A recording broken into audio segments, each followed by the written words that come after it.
Atigi 6 dona tuxumdan bayram dasturxoni uchun tort tayyorlaymiz. Tayyorlanishi esa juda ham tez va juda ham oson. Idishga tuxum va shakarni solamiz va yaxshilab miksir qilamiz. Issiq sutimizni va o'simlik yog'imizni, 10 razrixli kakaoni solib, yana miksir qilamiz. Yaxshilab lopata yordamida aralashtirib, biskvitimizni duxovkada pishirib olamiz. Krem uchun qaymoq va molokoni qattiq massa bo'lguncha miksir qilamiz.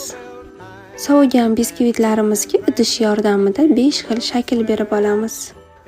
Har bir qavatini kremlab, mevalar solamiz. Xohishga ko'ra menda banan bilan klubnika soldim.